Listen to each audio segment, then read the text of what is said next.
Добро. Сакал денешната проповед да ја почнеме со една мисла, кажана од Спрџан во неговите, така вели легендата, во неговите сепак млади години, на првата служба во Лондон, која почнува на 19 години. Така беше, да. И од таа проповед тој вели: не познавам ништо друго кој може така да ја успокои душата, така да ги смири брановите на тага и скрб, така да ги скроти ветровите на искушението, како посветеното размислување на темата за божеството. И навистина нема нешто кое е попрактично за човекот, покорисно, поуспокојувачко, па и да носи повеќе наслада на душата од спознавањето и растежот во познавањето на Бог. И нема повозвишена мисловна дејност, нема по-благородно трагање, умствено трагање од потрагата по Бог. И тоа е потребата, всушност, на човекот. Човекот ја осознава таа потреба. Или како што Иринеј, епископот на Лион, вели: онолку колку што ништо не му треба на Бог, во таа мера нам ни треба близината, општењето, Божото присуство. И човекот, осознавајќи таа потреба, наистина трага. Но проблемот е што Бог самиот, вели за себе, живее во небесните височини, на високо место. Живее во светилиштето. Во Исаја пишува: во небесните височини и во светилиштето. Тоа значи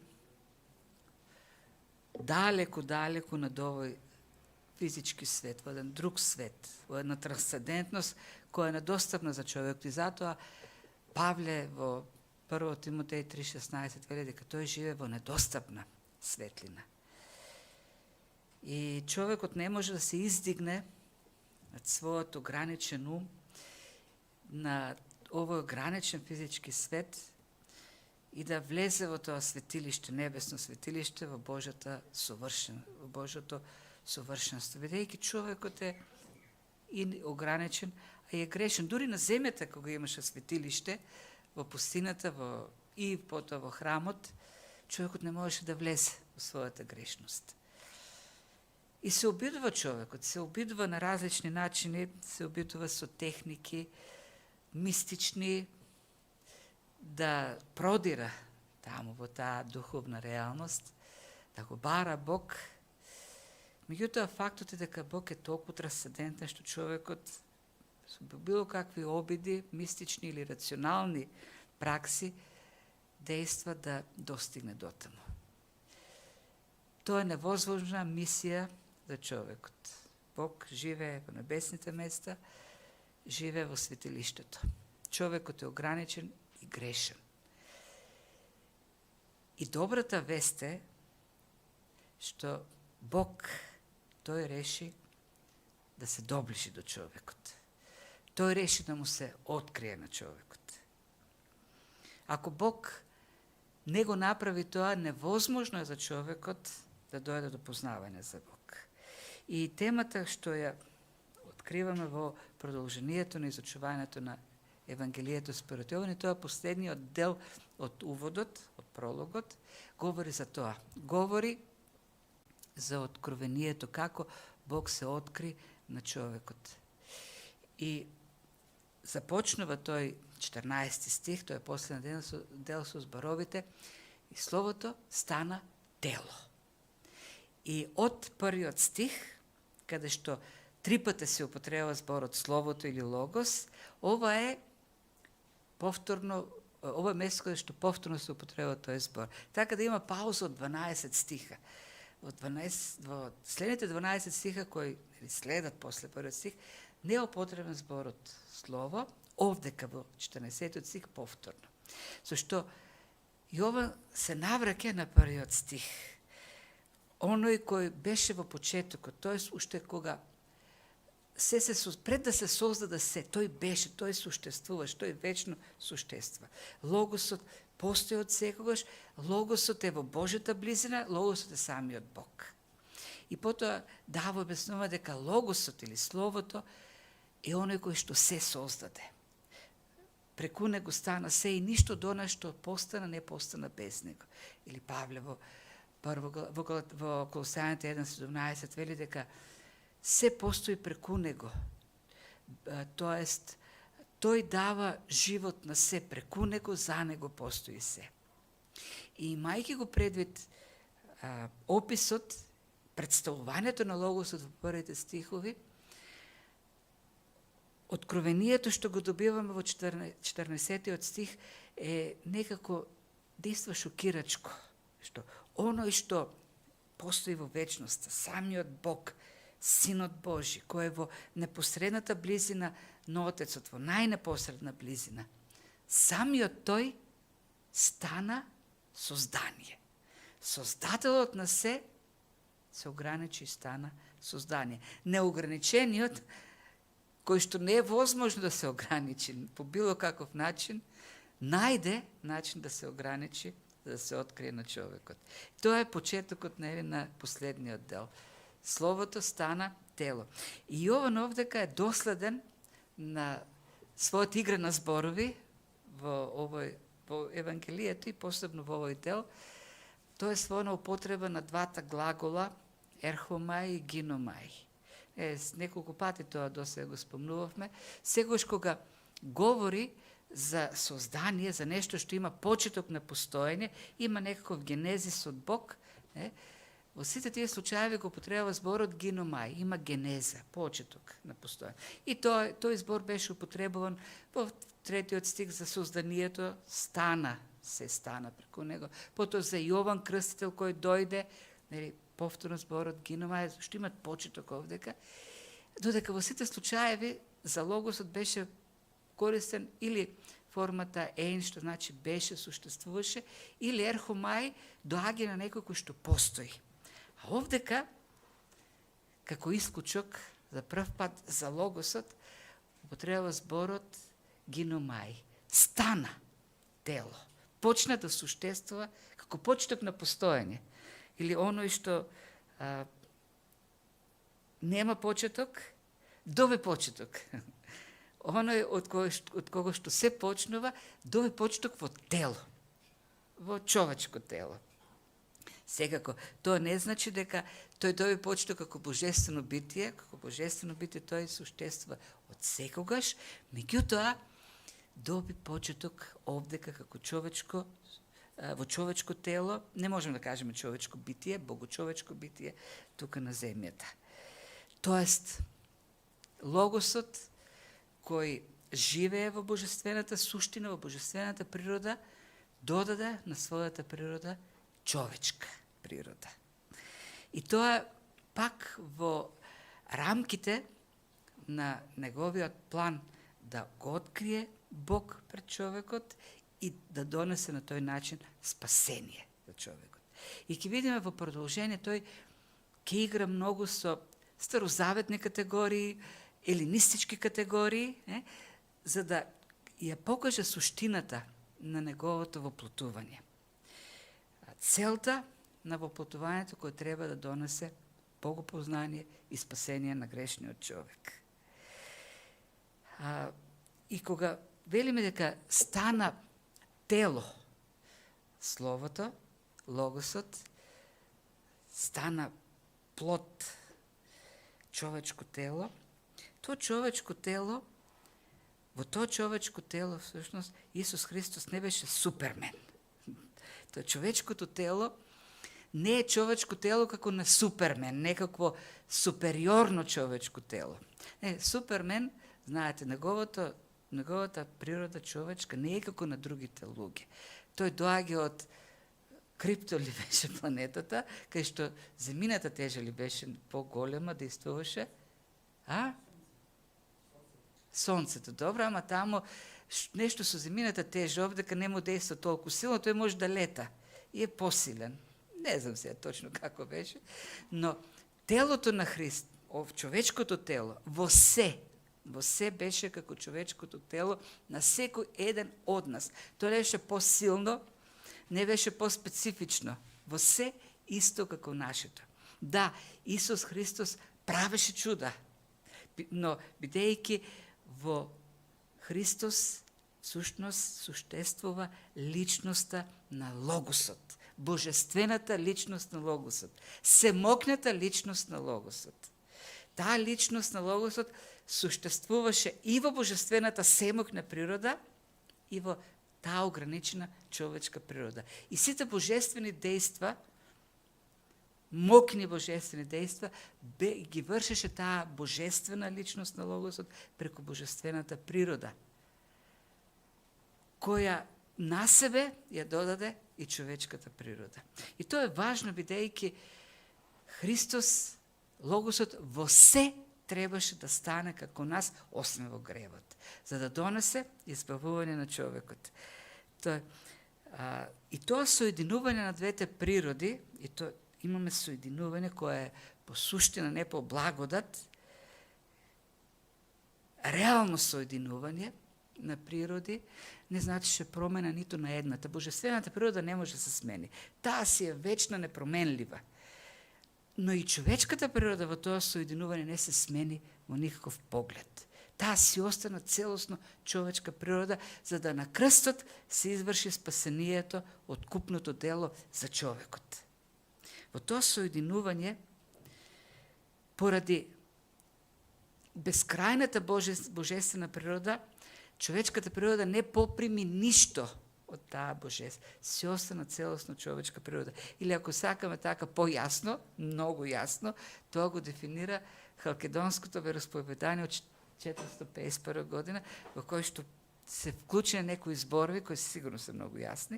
Вели, го исповедаме Господ Исус Христос совршен во божественото и совршен во човечкото. Или, совршен значи наполно, целосно божествено и целосно човечко.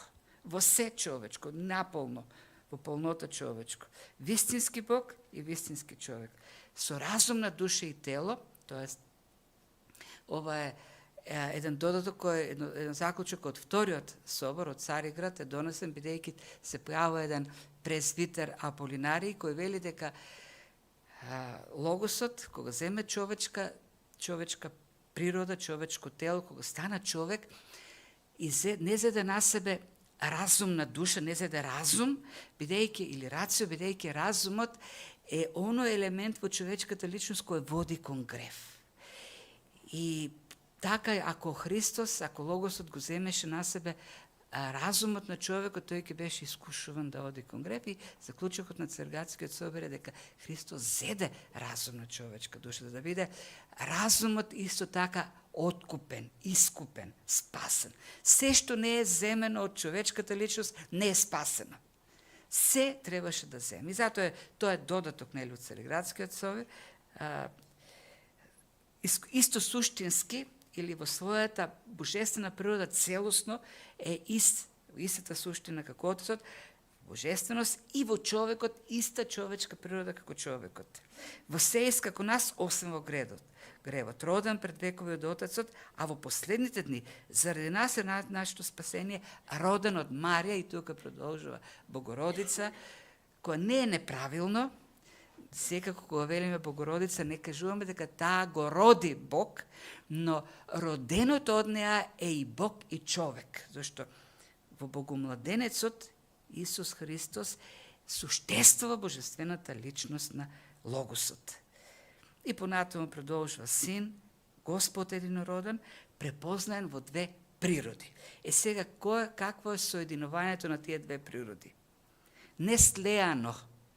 Тоа значи дека од тие две природи не се помешуваат, зашто ако ќе се помешаа божествената и човечката, ќе се создадеше мешавање или нешто трето. И во тоа мешање не може да има чиста човечка природа и чиста божествена природа. Кога човечкото ќе се помеша со божественото, тогаш сигурно, бидејќи божественото е бескрајно, човечкото ќе се загуби. Тие две природи си ги зачуваа своите особини, специфики, идентитети, целосно. Непроменливо, бидејќи е неслеано, неразделно. Првите две дефиниции говорат против монофизитството, кој пак нели се јава на 4-тиот собор, оние кои велат дека во тоа соединување на двете природи по суштина, човечката така се претопува во божествената, што на крајот Исус Христос е само Бог, но не е и човек. Ако е така, нема спасение, нели велат оние другите. Затоа Исус Христос е целосно човек и целосно Бог, и двете природи воопшто не ја променуваат својата природа, човечката и божествената. Но исто така и неразделно или неделиво наспроти несторијанзните кои велат дека тие две природи изистираат во две личности, испојувањето само по благодат, не по суштина, тоест има еден логос во божествена природа и има еден човек Исус во човечка природа. И логосот дава само сила на човекот да ги врши работите, му дава благодат, да устојува, да се противставува на гревот. И на крстот оди Исус со човечка природа и човечка личност, има две личности и две природи. И затоа тоа соединување по благодат само. Сушност, Синот Божи го води човекот Исус. И на крстот на крајот оди само човекот Исус. Ако е така, нема да имаме една божествена жртва која ќе биде валидна за човештвото, за грешниот, за целото, за сите оние кои ќе бидат спасени. Зашто не умира божествена, не е Бог тамо на крстот, божествениот логос. И така тие се дадени овдека категории за да зачуват од ерес. Не кажуват какво е соединувањето, но какво не е. И ако звучи така нејасно, Лутер има одговор и вели, за да биде јасно што значи воплотувањето, треба да располагаме со божествениот јазик. Тоест да го познаваме јазикот на Бог. Ама никој не го познава јазикот на Бог. Како комуницираат Отецот и Синот? Кој е нивниот јазик? Не ни е откриен. Ако го имавме нивниот јазик, ќе можевме да напишеме овдека како се случува тоа соединување, таа мистерија на воплотувањето, но бидејќи ние збориме само човечки јазик, ги користиме овие збори кои се еден несовршен обид на човекот да го представи воплотувањето и прито нели да не се отиде во некој ерес кој ќе наштети на учењето за спасението. Ќе го наруши концептот за спасението. Августин пак им одговара на оние кои предизвикуваат, провоцираат, велат, ама ние не го разбираме тоа. И тој ги прашува, добро, јас ќе ви објаснам тајната на логосот и на воплотувањето, ако вие ми го објасните Отецот. Кој ќе ми го објасните вие Отецот, да го разберам, во се, тогаш јас ќе ви објаснам логосот кој е и како се случува тоа воплотување. Тоа се, други зборови, мистерии за нас. Како и да е, голема е таа тајна, вели и Павле. Голема е тајната на побожноста. Тоа Бог да се јави во тело, пишува 1 Тимотеј 3:16. Тука има еден момент, тоа е сведоштвото, го вклучува Јован, евангелистот, сведоштвото на Јован Крстител, само како еден аргумент дека тој кој дојде во тело од секогаш постоил. Тоа самиот Јован Крстител, кој очигледно има авторитет во тоа време, сведочи. Тој иде по мене, а е пред мене, бидејќи постоеше или беше пред мене. Нема да зборим многу за тоа, бидејќи првата тема што ќе разгледуваме после прологот од 19 стих е Јован Крстител, неговото служење. Овдека само како аргумент го вклучува евангелистот Јован тој момент, нели? Како аргумент за да покаже тој кој што дојде, кој се воплоти, е оној што од сегаш постоеше. Но за тоа веќе говореше нели во почетокот. Така да за тоа повеќе ќе говориме следниот пат, кога ќе говориме нели за службата на Јован Крстител, но ќе се вратиме на неговото воплотување. Стана тело и се всели меѓу нас. Сега, ако зборчето стана или заживеа како создание, се воплоти, Создателот стана создание, ако доби почеток на постоење како човек, не како Бог, и тоа звучи така многу за човек во тоа време, во таква филозофска, со таква филозофска таков светоглед, нели, за Бог и така натаму, звучи многу шокантно. Уште по-шокантно сега звучи ова. Кога стана тело и се засели или се всели меѓу нас. И тука зборчето што го користи за, нели, се всели, скинео или скино, значи се вдоми, се направи дом. Тука заживеа меѓу нас, на определено место. И не било каде, меѓу нас, вели Јован. И кога кажува меѓу нас, тој ги има во предвид сите тие обични луѓе. Меѓу рибарите, меѓу грешниците, меѓу блудниците, меѓу митничарите, меѓу обичниот човек да живе. Тоест, оној кој е совршен во се и дури и во човечката природа е безгрешен, што не знаеше за грев, не отиде во пустината некаде далеко од обичните луѓе, од грешните луѓе. Така да се изолира, да се осамостои, од таму да праќа писма, да им пишува посланија на учениците. Или па не отиде во некој дворец, ограден таму од со високи ѕидови со и чувано од војници. Не, тој беше тука меѓу луѓето. Покрај нив живееше, јадеше со нив, се дружеше со нив, ловеше риба со нив. Кога беа во мака, доагаше да им помогне, ги лекуваше, ги смируваше, ги утешуваше, слугуваше, беше слуга на обичните луѓе. И тоа звучи така запрепастувачки. И сето тоа, вели, го правеше, живееше меѓу нас, се заселе меѓу нас, полн со благодат и вистина, да ја видиме неговата слава. Слава како единороден. Во тој живот, всушност, и тука веќе се почнува таа тема за откровението на Бог, откривањето на Бог. Тој дојде меѓу нас, за да можеме да ја видиме преку него, во неговиот живот, славата на Логосот, како на единороден од Отецот. Тој кој што е со Отецот, кој е во непосредна близина, кој е едно со Отецот, ние да ја видиме преку него таа слава, да ја препознаеме славата на Бог. И тука има една интересна комбинација на зборчина кој прави асоциација на славата на Бог во Стариот Завет. Зборчето слави, зборчето скино. Зборот скинија, во тоа време евреите читале, бидејќи не го познавале еврејскиот, тие се говори некаква локална форма, народна на арамејски, за нив бил тук, далечен, Стариот Завет во оригиналната форма, и го користиле Септуагинтата. И во Септуагинтата зборот скино или скинија има специфично значење. Тоа е шатор за живење. Во пустината евреите живееа во шатори.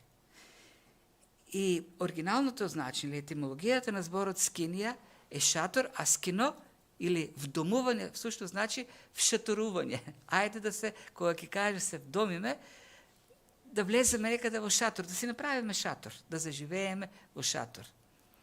Евреите живееа во шатор и во шатор живееше и Божјата слава. Бог им даде упатство да си направат скинија и во најсветото или така најограниченото, најизолираното место, во скинијата се всели Божјата слава. Како облак. И затоа и шаторот го нарекуваа во Стариот Завет место на средба. Шаторот на средбата. Бидејќи таму можеше народот да се сретне со Бог и, нели, посебно денот на умилостивението, таму да се принесе и жртва. И една од карактеристиките на таа скинија, како светилиште, во кое што, нели, Шекина Јахве, славата на Бог, се всели, видно, и го видоа луѓето како, нели, се симнува на чаторот Божјата слава. Една од спецификите беа инструкциите кои што Бог ги даде. Тоа беше екстравагантно место сепак. Специјални дрва, специјални тканини, во злато, во сребро, а посебно па најсветото место, целото во злато. И капакот, и херовимите, и жртвеникот, се во злато. И така луѓето ја перцепираа таа божествена слава.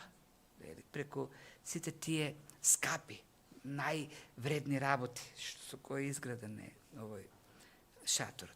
А па посебен момент е поливањето на крв на хиластерионот или на местото на умилостивени, умилостивилиштето, каде што се покажуваше дека на денот на умилостивението, каде што се покажуваше дека само преку жртва, само со пролевање на крв, Бог се умилостивува или се постига тој мир, се воспоставува мирот меѓу човекот и Бог.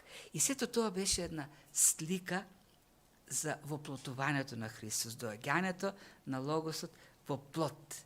Така како што остана сокриена некако и преку таа скинија можеше некако да се надзира славата на Бог.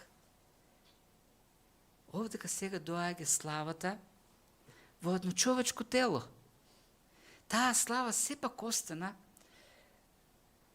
сокриена, бидејќи и во таа смисла Павле пишува дека се испразни кенозисот славата и стана човек. Луѓето гледаа обичен човек. Меѓутоа, во тој човек суштествуваше, битисуваше Логосот во целата божествена слава. И таа човечка личност, тоест не човечка, тоа човечко тело, не личност, нема човечка личност, божествена личност, суштествува во тоа човечко тело. Тоа човечко тело не беше ништо посебно.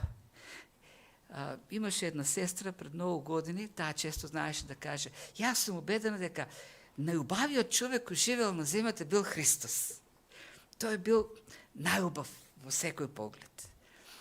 Не, Христос бил најобичен во човечкото тело како и секој друг човек. И во таа смисла треба да го сватиме Исаја кога пишува: нема во него убавина, нито величие. Ние го видовме и во него немаше изглед што ги не привлекува кон него. Како човечка природа. Тој не носеше во тоа време некој древна античка Луи Витон варијанта, некакви посебни костуми, некаква посебна униформа, некаква посебна фризура. Не, тој одеше со учениците по улиците, во прашината, јадеше храна како што тие јадеа. Обичен.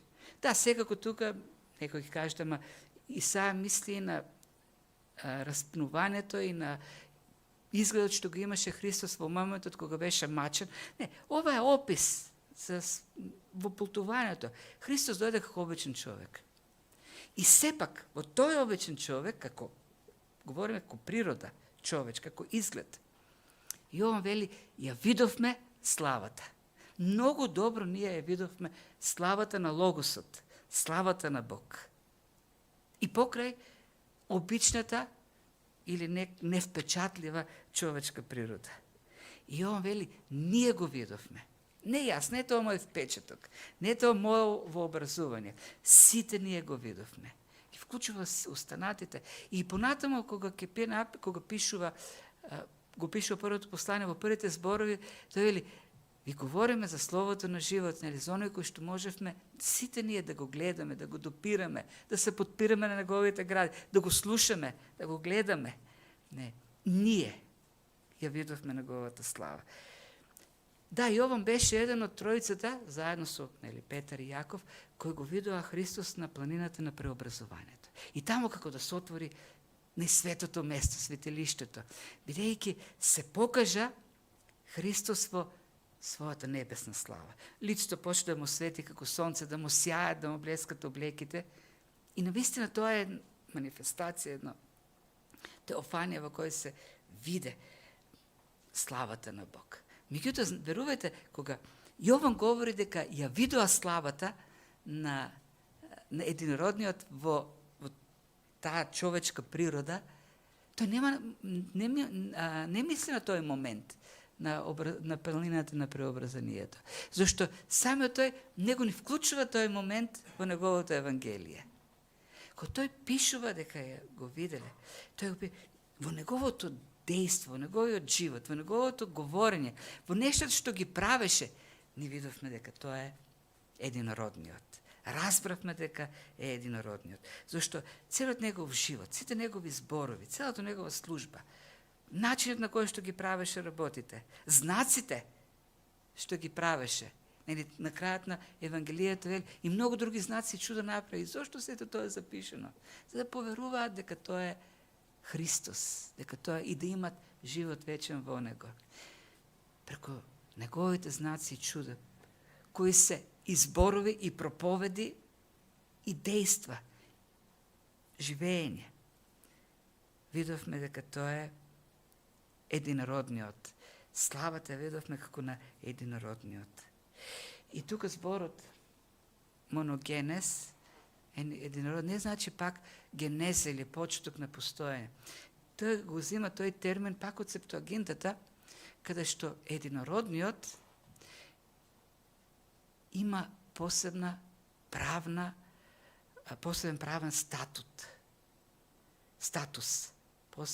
статус, како уникатен. Оној кој што поседува се, оној на кого се му е дадено. Нема друг како него, единствениот Син на Бог. Целосно ја поседува Божјата слава.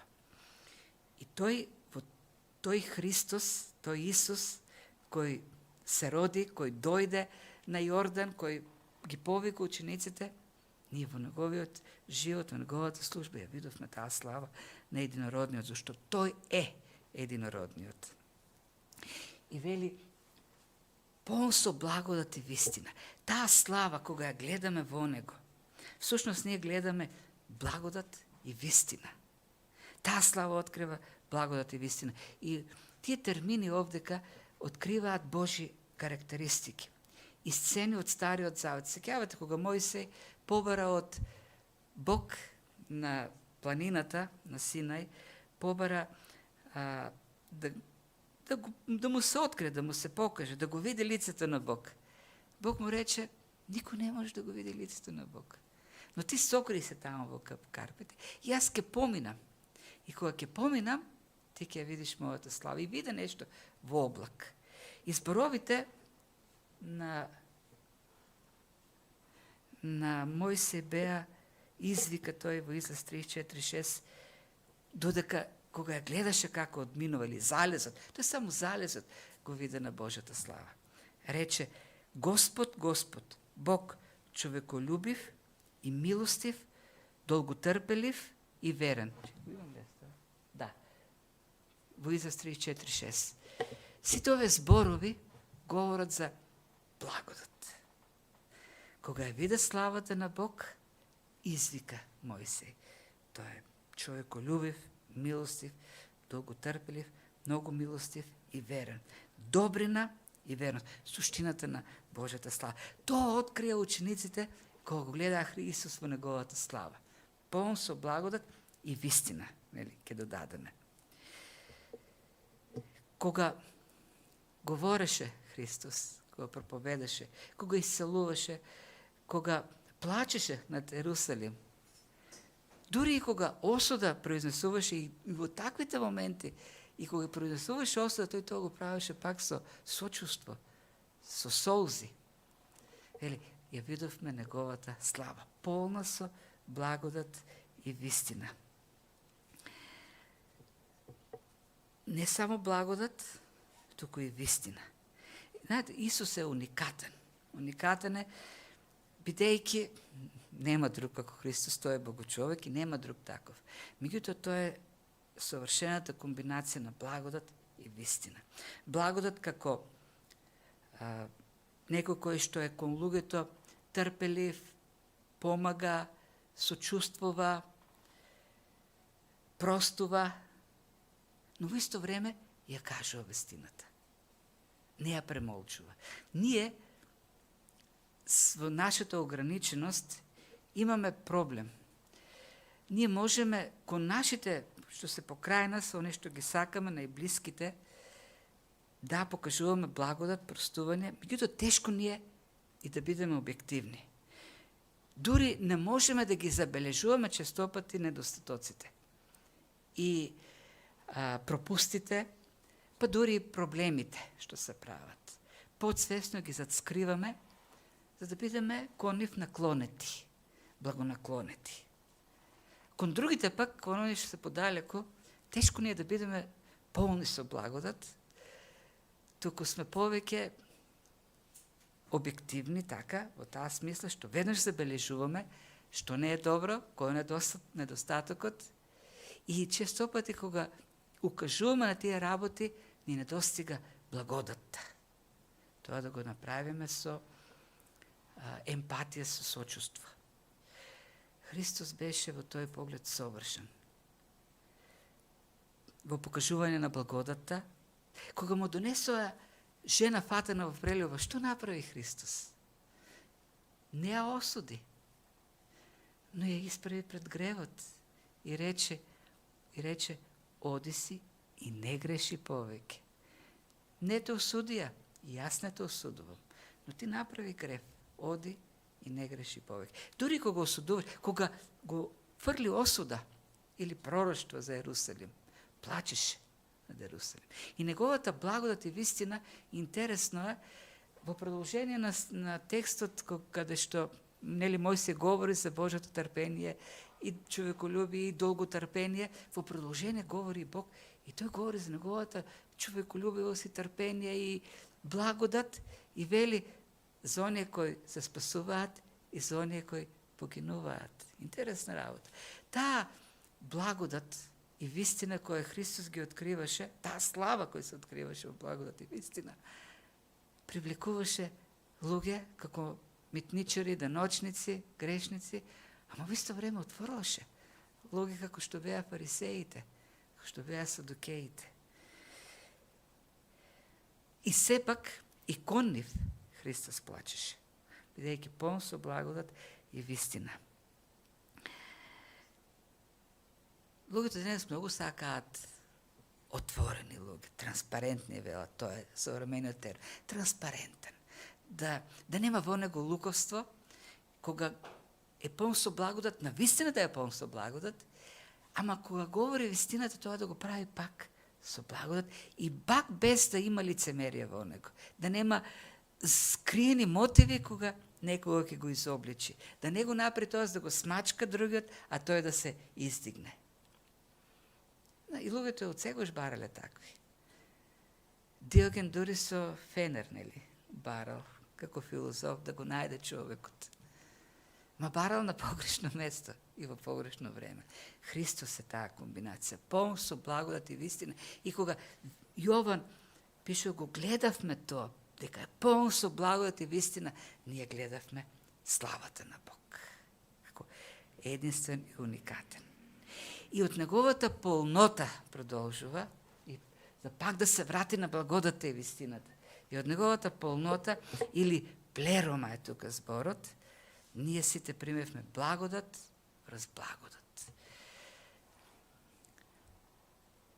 Многу интересна фраза, која не воведува пак во една друга тема. Следната тема е спротивставување на Христос и Мојсей. Законот и благодатта кој дојде во Христос. Благодат врз благодат. И тоа од неговата полнота. А пак Павле, нели, вели дека во Христос, во Колосјаните, го има ли тука? Да, го има. Во него телесно живее сета полнота на Божеството. Зборот полнота во религиозна смисла се користи во филозофските религиозни системи, нели, во древноста, и тие говорат за полнотата на Бог, за плеромата на Бог. Меѓутоа, во нивните концепти, системи, Бог нема плерома. Тој нема полнота. Зошто? Зошто духовните суштества кои постојат, своето суштествување го добиваат со откинување од Божеството. Тие се откинуваат. И така заживуваат духовни суштества кои имаат помала божествена природа од природата на Божеството, а пак самото Божество, со тој процес на откинување на Божество од него, ја губи полнотата. Нема полнота. Нема плерома. Плеромата се очекува пак да се постигне кога тие, преку прочистување духовни суштества и души на луѓето, пак ќе се слеат, соединат со Божеството и тогаш ќе се постигне плерома, полнота на Божеството. Павле и Јован овдека се спротивставува на таквото учење, вели не. Бог од ништото создаде се, Логосот создаде се, не од себе, тој создаде се. И неговата божествена природа си е во полнота. Ништо не недостига, целосна е. Ние не сме употребни нашите души тој да ја постигне полнотата.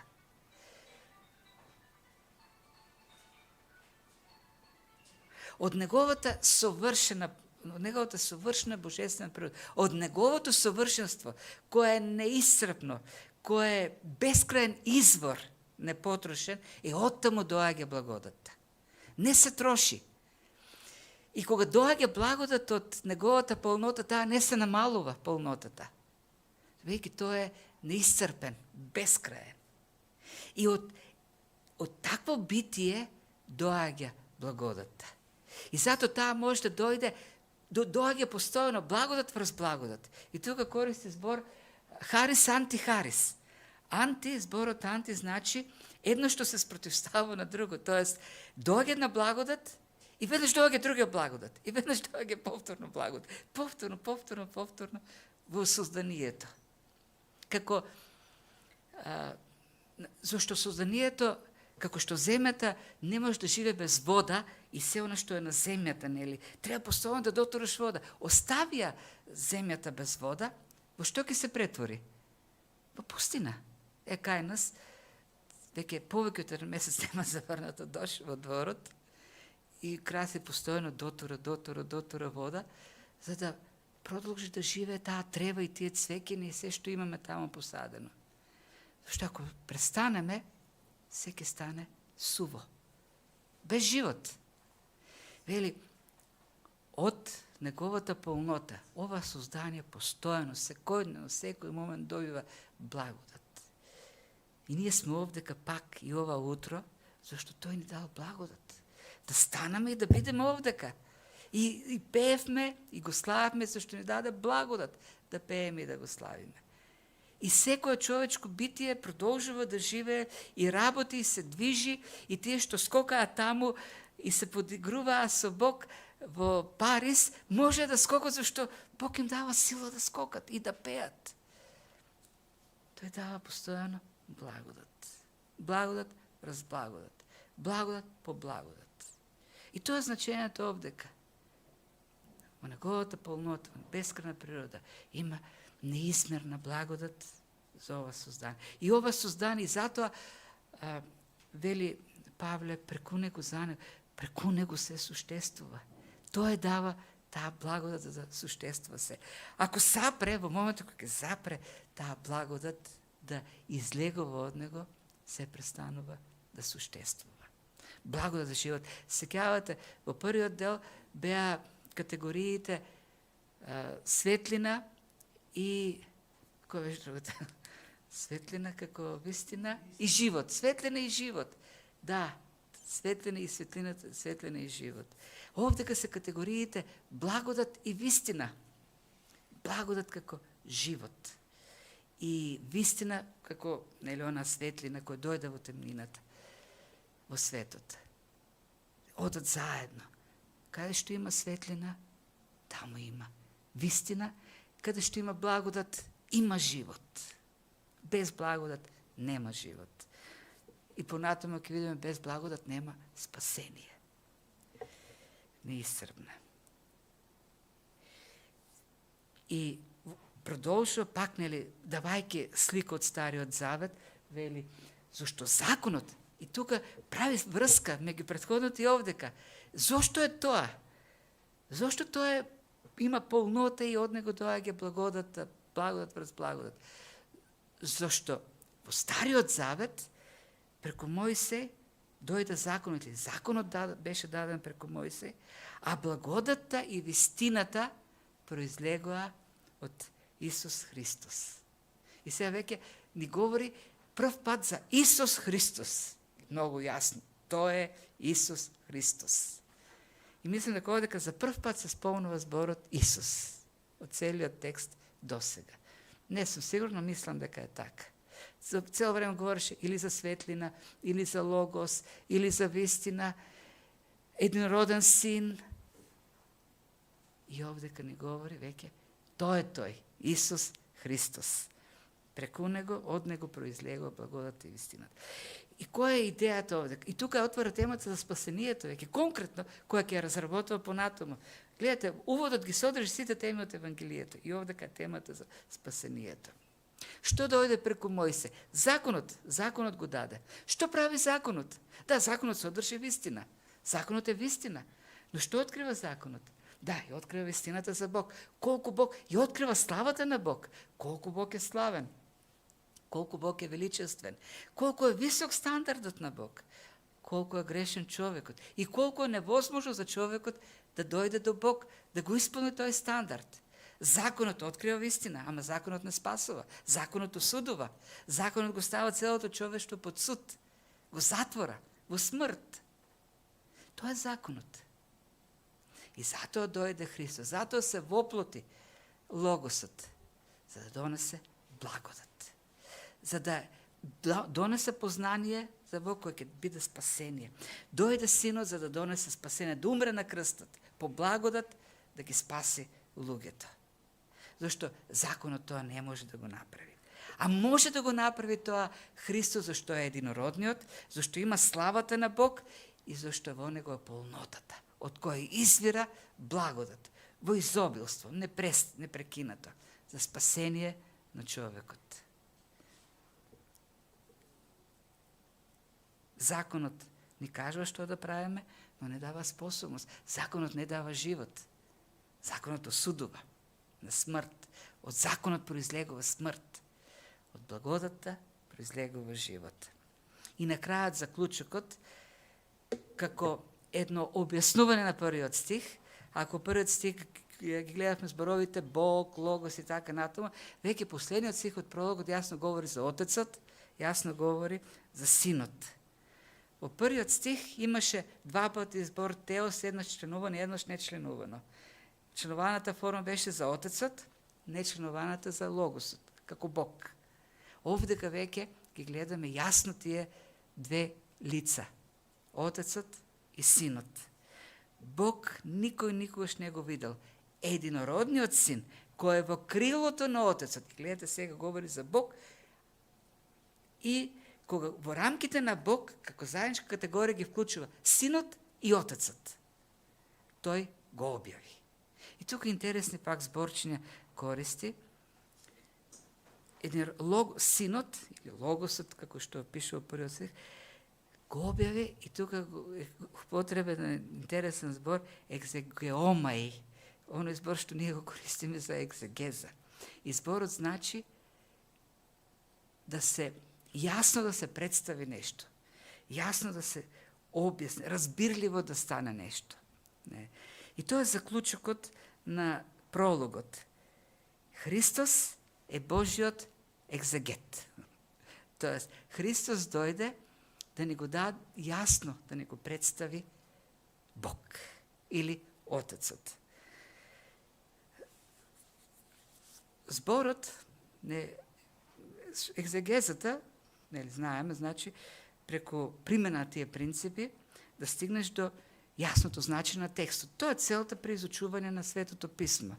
Применувајќи екзегеза, да го објасниме, да го видиме значењето од тука, да видиме важноста за нас, зашто тоа е важно за нас, како живот.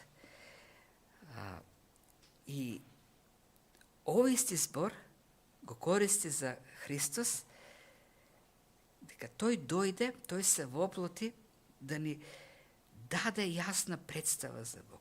Во она што го правиш, кога говореше проповеди, кога стоеше пред гробот на Лазар и плачеше, Јован сушност ни вели, ама таму тој е Бог, Бог е, ни го представува Бог, ни го открива кој е Бог, каков е Бог.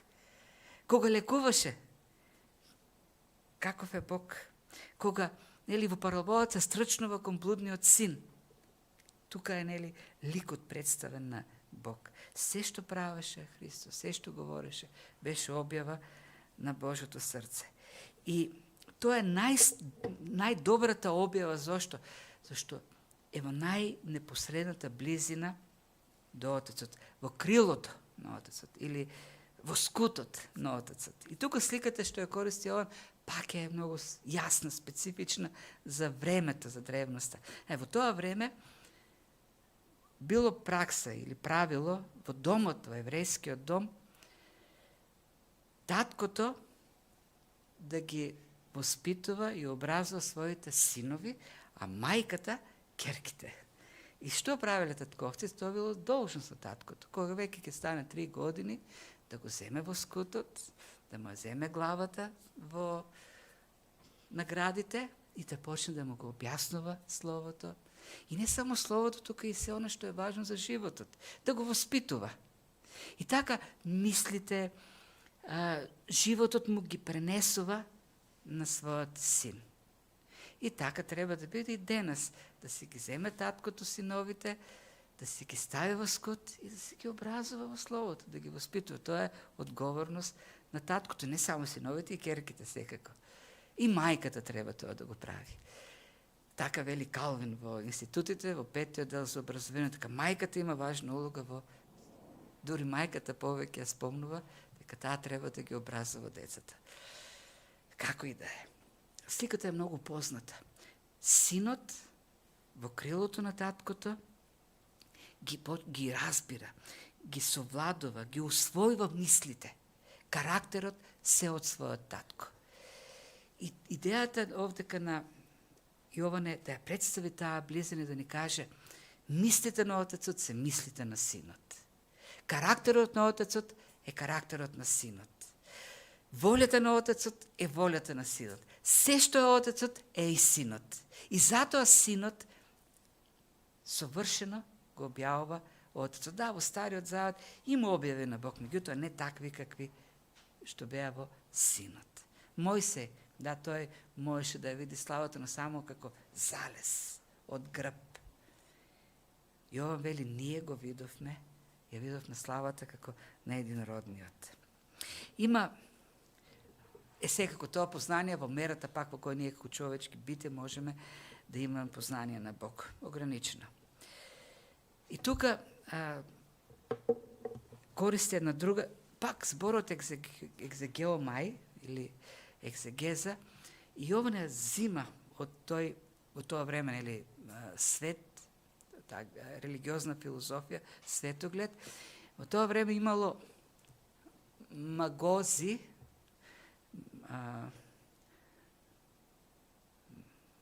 тоа е мистагози. Мистагог е духовниот водач во тие гностички религии, во мистериите, кои многу наликували на христијанство меѓу другото. Значи, мистагогот е човек кој преку објава ги открива мистичните богови кои се кријат. Единствено мистагогот може да го направи тоа и тие го користат тој збор екзегезомај, што овдека го користи Јован. И не се среќа во други контексти, освен во тие духовни контексти. Всушност, Јован сака да каже, единствениот мистагог, единствената објава на Бог е Исус Христос. Зашто тој е во крилото на Бог, тој го познава. И знаете ли кај е најголемата објава на Божјата слава? Тамо каде што се прослави Синот Божи, чекајќи го часот, нели, да се прослави. Најголемата објава на Божјата слава е крстот. Таму се објави во најполна мера славата, полн со благодат и со вистина. Тамо каде што тој застана на наше место, да не откупи од гревот, да пострада, да донесе за нас спасение, да не донесе мир со Бог. И тоа е величината на Божјата благодат. Семокниот, вечниот стана човек, како што нели Павле пишува, и не само што стана човек, не само што се ограничи во човечко битие, стана слуга. Слуга на сите. И не само што стана слуга, Не само што зеде најниска форма на човечко битие. Не цар, туку слуга. Туку отиде и на крстот. Умре. И не само што умре, вели Павле, умре со најсрамна смрт на крстот, кој што било во тоа време најпонижувачки начин на екзекуција. Сето тоа го направи Христос, за да преку него дојдеме до Бог, до Отецот. Преку него добиеме познание. Познание кој ќе биде спасително за нас. Да го открие гревот во нас, да открие потребата од него, да открие благодатта. И во него, преку верата, имаме спасение. Ако некој се уште не дошол до него, говорим и за оние кои може би ќе слушат еден ден, или може би слушат, треба да го побараат Христос, да го повикат. Тој да го испрати својот дух, да ги осветли нивните умови, нивните срца, да покаже кон темнината, немогите, да се поклонат пред него, да паднат на колена, да го побарат спасението, прошката за гревот, да го побарат како спасител и господар на животот. А ние пак имаме можност и преку ова Евангелие и читајќи го Словото кое е Христос во букви, Словото во букви, во општене со Бог, во дух, да растем уште повеќе во познавањето. Зашто така, познавајќи го повеќе, гледајќи го во неговата слава, објавена во Словото, и ние се преобразуваме постојано. Стануваме се повеќе како Него. Стануваме послушни и покорни на Божјата воља. Нека Господ ни дава мудрост, па и го употреби ова изучување и секое наше што го имаме, да растеме во познавањето, бидејќи нема ништо друго, нема знаење кое е по-големо, нема знаење кое е повеличенствено од познавањето на Бог. Нема физичар, нема научник, нема филозоф кој може да постигне поголемо знаење од она кој што Бог не го открива во Христос. И тоа е најголемиот копнеш на човечката душа. И како што нели на почетокот кажавме, Спрџан вели, ништо не успокојува човечката душа повеќе, ништо повеќе не ги смирува брановите на таги, на скрби од богопознанието. Нека Бог ни дава копнеш поголем и поголем, да се насочуваме во се поголемо познавање на Бог, и нека тоа познавање не смирува, не променува и не прави вистинските Божи служители. Амин. Ајде да се молиме. Татко Небесен, и ти благодариме за Синот, единородниот Син, кој во сета слава се откри на човекот, за да не доближи до Тебе. И ние се молиме, преку Твојот дух, води не во тоа познавање. И нека тоа познавање не биде празно во нас, не биде само интелектуално, не биде само збир на информации, но тоа познавање да биде живо во нас, животворно, познание кое преобразува, кое обликува, кој се повеќе ќе направи посличен на Тебе и се повеќе гради карактер, каков што е Христовиот. За да бидеме, Господи, верните слушатели и исполнувачи на Твојот збор. Ние се молиме, Господи, за светот кој тоне во темнина, во збунетост, во ароганција. Се молиме, Господи, таа Твоја благодат која изобилно доаѓа од Тебе. Зашто Ти не дојде само да покажеш благодат и славата кој да ја даваш таа благодат. И се молиме, Господи, и преку нас, во нашите животи, преку нашите дејства и зборови да се гледа таа слава. И таа слава, Господи, таа светлина да свети во светот. Да го открива, Господи, да открива темнината, да го открива незнаењето, оттугеноста, потребата, Господи, од Твојот живот, од таа Твоја благодат. И се молиме, Господи, Твоето спасение да доаѓа. Се молиме за Македонија спасија. Спасија од темнината, од суеверието, спасија од незнаењето. Спасија, Господи, Македонија од тој идолопоклонство кој што владее. Од сите тие фрустрации кои што ги гледаме меѓу луѓето, да дојде познавањето за Тебе. Употреби Твојата црква, употреби на нас како служители. Да бидеме сведоци за Тебе, кои ќе сведочат верно, за да има спасение. И Ти, Господи, да издигнеш Македонија. Да ја воведеш, Господи, во Твојата преградка. Ти да станеш, Господи, вистински цар на кој што ќе се поклонуваат луѓето. Оној на кој што ќе се надеваат. Сите тие скептични луѓе, изневерувани, лажени, да ја најдат, Господи, вистината во Тебе да откријат надежта и во Тебе, Господи, да имаат сигурноста. Да имаат вечен живот во Твоето царство. Во името на Христос, во кого Ти откри слава, полнота на благодат и вистина, го бараме сето тоа. Амин.